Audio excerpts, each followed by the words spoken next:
This week, overrun. The growing concern over the steadily increasing number of hikers in the Adirondacks. You can see the problem long before you reach the parking lot at the Adirondack Lodge trailhead. On holiday weekends, like this past week, thousands of hikers came to the Adirondacks to climb Marcy, Algonquin, and the other high peaks. There's a lot of people. Yeah, there was 7 pages full after our name when we signed in yesterday, when we checked out today. 7 pages of people climbing the mountain. Yeah. A lot of crowds in the beginning. When we were going up, a lot of people were coming down. And at the dam, there was a ton of people. Summit stewards have been overrun trying to advise hikers on how to minimize their impact on these fragile alpine wilderness areas. The record number of hikers this fall is the culmination of years of marketing by the state and the explosion of social media that have piqued interest in hiking the Adirondacks. Several conservation groups are asking the DEC to bring together stakeholders to help deal with the surge in numbers.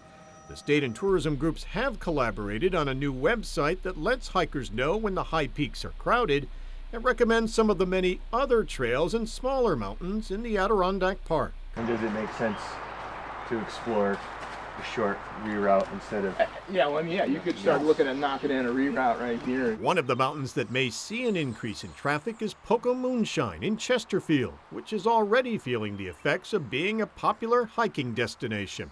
A volunteer group that has worked for years helping the state maintain the 2 trails to the summit has raised hundreds of thousands of dollars to cover the cost of rebuilding and protecting the trails. And with us now is David Thomas Train, one of the founders of the Friends of Poke-O-Moonshine. Welcome, nice to have you. Thanks, Tom. We'll talk about the restoration project in just a moment, but to pick up on the concerns we're hearing from many groups in the Adirondacks, the High Peak region has seen a surge in the number of hikers, and that's a problem. Yeah, and I actually see that up front because I live in Keene Valley, and so I see the trailheads and the overuse and some of the waste that's left on the trailhead at the trails. And ADK, DC, and local organizations are really trying to address that. But the numbers have just skyrocketed exponentially. And there's a lot of debate, and do you limit numbers? Do you just redirect hikers? What exactly do you do? It's been expanded by online presence of invitations, meet and hike groups that just show up without a lot of leadership, a lot of direction or sense of the area where they're going, and come and do a fast hike. Unfortunately, leave their trash, sometimes don't even take care of each other if it's a wet day or even a cold day. And there's just a huge number of downsides to that. Not a lot of planning. We saw a few weeks ago a group of 67 on the top of Algonquin. Right, yeah. If one of the ways to deal with that is to encourage hikers to visit other mountains, does that worry you that it puts added pressure on Poke-O-Moonshine and trails like the one you're working on? Well, I think eventually it does. I don't think that's fundamentally a bad message because there are so many gorgeous areas to go. You don't need to be on top of a 4,000-foot peak. I was on Catamount during one of those busy weekends. That's north of Whiteface. There were 8 cars in the parking lot, so that was delightful. That could get out of control too, though. More and more hikers coming, population growing. So it's tough to know exactly what the long-term, route solutions are. So you're in the 2nd year now of doing repair and restoration work to the Ranger Trail up the face of Poke-O-Moonshine. Right, and the Ranger Trail is the historic trail up the mountain. It was the first one used by fire observers. Classically a short, steep, direct route straight up the fall line of the mountain. It's been a popular mountain for years and years. There are 2 trails on the mountain, but the Ranger Trail is the, as I said, the historic one. There's a lot of incredible variety of interesting plant life. you go up through some cliff bands, so the geology is pretty fascinating too. You've got a mix of sandstone and granite. When DEC decided they would consider closing it, we took a long and hard look at that. It's a popular trail. The summer camps use it.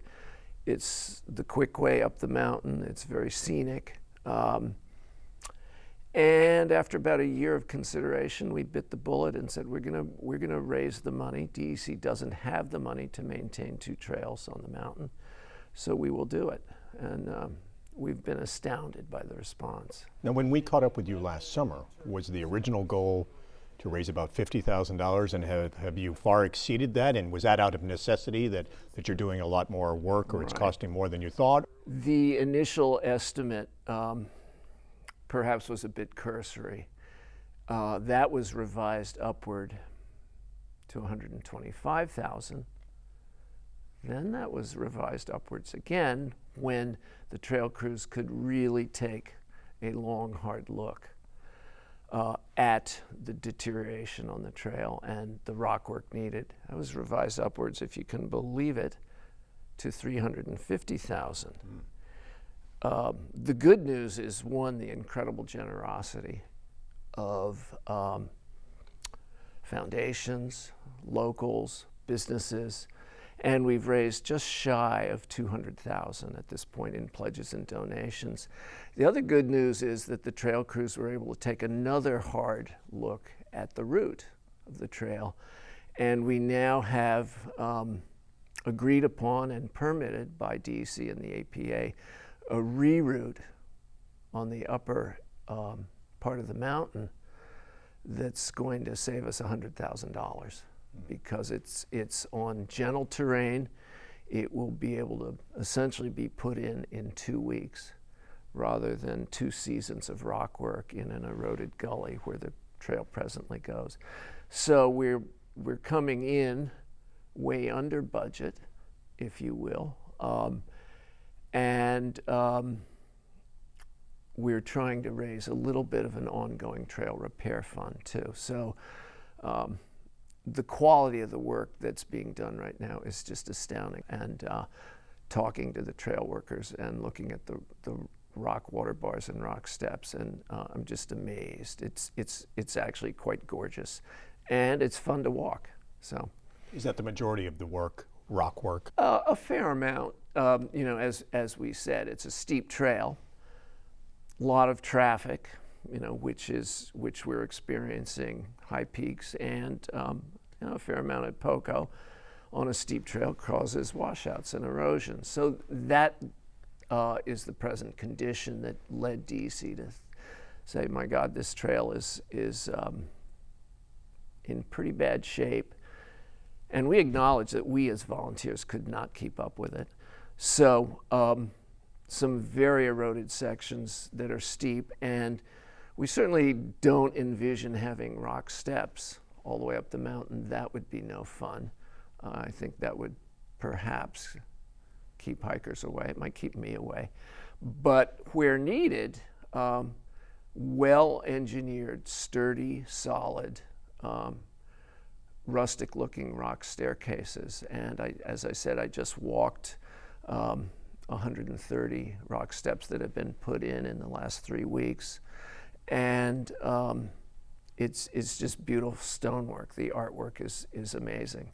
So we're very happy with it and proud of the work they've done, and we're just grateful to our supporters. Labor intensive. Incredibly labor intensive. I mean, this is, it's all hand work. I mean, there may be some drills here and there, or you know, some power saws needed, but it's grunt work to the nines. Yeah.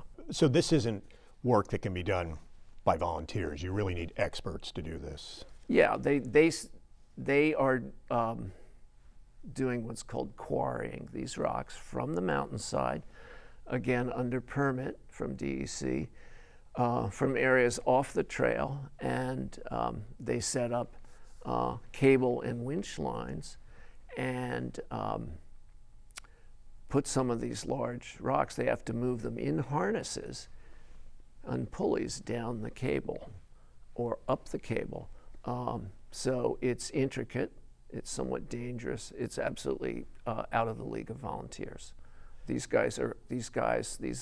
men and women are pros and incredibly competent and strong as oxes. You mentioned there is the other trail up to the top of Poke-O-Moonshine. So some people may wonder why save this trail? The DEC looked at it and said, perhaps it ought to be closed. Why? What is it about this trail that makes it worth saving?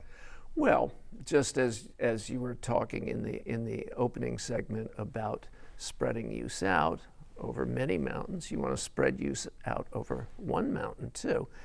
They're two very different trails. The Ranger trails, we said, short, steep, direct route. The Observer's Trail, which starts a mile south, was the old Jeep road for the fire observers to access the cabin. Consequently, it's not as steep, it's longer, but they meet about a quarter of a mile below the summit. You mentioned the cabin.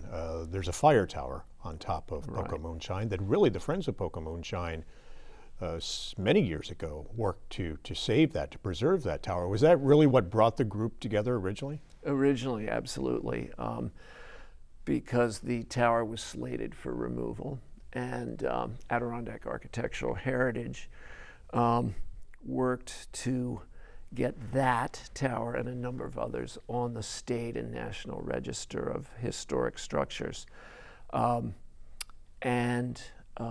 Simultaneous with that effort, Stephen Engelhardt, the director of Arch, and I formed the Friends of Poke-O-Moonshine, principally at that point to restore the fire tower and then adapt it for ongoing use as an educational interpretive site.